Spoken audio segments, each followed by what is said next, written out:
విద్యాధికారిగా పనిచేస్తున్నాను. ప్రస్తుతం పుత్తూరు మండలంలో 45 పాఠశాలలు ఉన్నాయి. అన్ని పాఠశాలల్లో సర్వేపల్లి రాధాకృష్ణ విద్యార్థి మిత్ర కిట్లను అందజేయడం జరిగింది. మరి ప్రభుత్వము అందజేసినటువంటి సన్న బియ్యాన్ని ఉపయోగించి మధ్యాహ్న భోజనాన్ని కూడా విద్యార్థులకు అందజేస్తున్నాము.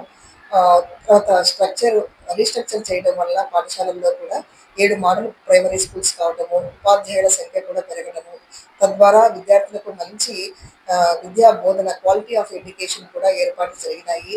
మరి ఈ సందర్భంలో ప్రభుత్వం కూడా తల్లిదండ్రులకు అవసరం పడుతుందనేటువంటి ఉద్దేశంతోనే తల్లికి వందనం పథకం ద్వారా ప్రతి తల్లికి 13,000 ప్రతి బిడ్డకు అకౌంట్లో పడేటట్టుగా చేస్తున్నది.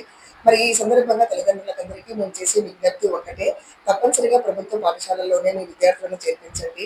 సహజ సిద్ధమైనటువంటి వాతావరణము, మంచి అనుభవజ్ఞులైనటువంటి ఉపాధ్యాయులు మన ప్రభుత్వ పాఠశాలల్లో ఉన్నారు. ఇప్పటికీ ప్రభుత్వ ఆదేశానుసారము ఉపాధ్యాయులు కూడా ప్రత్యేకించి ప్రైవేట్ పాఠశాలల్లో చదువుతున్నటువంటి విద్యార్థులను గుర్తించి వారికి ఈ ప్రభుత్వ పాఠశాలల్లో ఉన్నటువంటి ప్రయోజనాలన్నింటినీ కూడా తెలియజేసి, ఇక్కడి బోధనకు అక్కడి బోధనకు ఉన్నటువంటి వ్యత్యాసాన్ని తెలియజేసి ఆర్థికంగా కూడా తల్లిదండ్రులు తప్పనిసరిగా నిలదొక్కుకోవాలంటే ఈ తల్లికి వందనం పథకం ద్వారా వచ్చే డబ్బును వాళ్ళు ఉపయోగించి కుటుంబ ఉన్నతికి తోడ్పడేందుకు అవకాశం ఉంది. ప్రభుత్వ పాఠశాలల్లో చదివించడం ద్వారా ఈ ప్రయోజనం సిద్ధిస్తుందని చెప్పి కూడా మేమందరము తెలియజేస్తున్నాము.